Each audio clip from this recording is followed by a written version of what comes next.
சில சமயம் இந்த செவ்வாய்க்கிழமையில கரண்ட் நிறுத்திடுவாங்களா, அப்போ தான் ஊரே அமைதியாக இருக்க மாதிரி இருக்கும், நல்லாயிருக்கு அப்படின்னு நினைப்பேன் நான். வாரத்தில் ஒரு நாள் கூட அவங்க நிறுத்தினா தேவலான்னு நினைப்பேன். அதுக்கு ரீசன் என்னென்னா, எப்போ பார்த்தாலும் எங்கேயாவது பாட்டு சத்தம் கேட்டுக்கிட்டே இருக்கும். அதனால் கடுப்பாகி அது சொல்லிகிட்டு இருப்பேன் நான். இப்போ ஆக்சுவலாக நேற்றுக்கும் இப்படி மதியத்தில் இங்கே உட்காந்துருந்தேன். அப்போ தான் கொஞ்சம் நேரம் லைவ் போட்டேன்.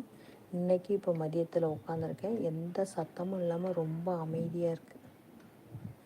இது மாதிரியே காலையில் எழுந்திரிச்சிலேருந்து நைட்டு படுக்கிற வரலுமே எந்த ஒரு சத்தமும் இல்லாமல் அமைதியாக இருந்தால் எவ்வளோ ஒரு நல்லாயிருக்கும் நமக்கு.